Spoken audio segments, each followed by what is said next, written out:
আসসালামু আলাইকুম। Welcome back to my channel Nifas cooking book. আজ আমি তৈরি করে দেখাবো অত্যন্ত সহজ ও মজাদার একটি রেসিপি, যা প্রতিটি ঘরে প্রতিটি মানুষই প্রায় পছন্দ করেন। ফালুদা রেসিপি। এটি তৈরি করার জন্য হাঁড়িতে পর্যাপ্ত পরিমাণ পানি দেই। পানি ফুটে উঠলে এর ভিতরে দিয়ে দেই 2 কাপ পরিমাণ নুডলস। এটি সিদ্ধ হয়ে গেলে নামিয়ে ছেঁকে নেই। পাত্রে আবার পানি গরম দেই। এর ভিতরে দিয়ে দেই সাবুদানা। স্বচ্ছ হয়ে আসলে বুঝতে হবে সাবুদানা সিদ্ধ হয়ে গেছে। এবার নামিয়ে ঠান্ডা পানি দিয়ে ভালোভাবে ধুয়ে নেই। এবার চুলায় 1 লিটার পরিমাণ লিকুইড দুধ দিয়ে দেই। দুধ জাল করে অর্ধেক করে নেই। এর ভিতরে দিয়ে দিই 1 কাপ পরিমাণ গুঁড়া দুধ।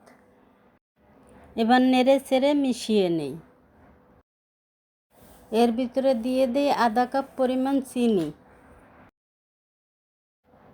নেড়ে চেড়ে মিশিয়ে নেই। এখন দিয়ে দেই 2 চামচ পরিমাণ কাস্টার্ড পাউডার গোলানো। অনবরত নাড়তে থাকি। ঘন হয়ে আসলে নামিয়ে নেই। একটা বাটিতে কিছুটা সিদ্ধ নুডলস নেই। এর ভিতরে দিয়ে দেই সিদ্ধ করে রাখা সাবুদানা। দিয়ে দেই জাল করে রাখা কাস্টার্ড। এবার নেড়ে চেড়ে সব কিছু মিশিয়ে নেই। একটা বাটিতে সব ধরনের ফল কেটে নেই। এবার একটি ডেকোরেশন বলে সব কিছু লেয়ার লেয়ার করে সাজিয়ে দেই।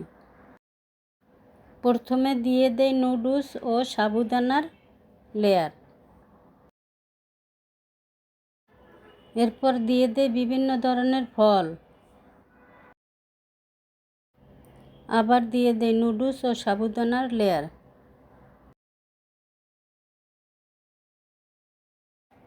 ডেকোরেশনের জন্য উপরে দিয়ে দেই সব ধরনের ফল। এরপরে দিয়ে দেই ঘরে তৈরি করা বিভিন্ন ধরনের জেলো। ভিডিওটি ভালো লাগলে লাইক, কমেন্ট, শেয়ার করুন এবং এই রকম সহজ সহজ রেসিপি পেতে চ্যানেলটি সাবস্ক্রাইব করুন। সবাই ভালো থাকবেন। আল্লাহ হাফেজ।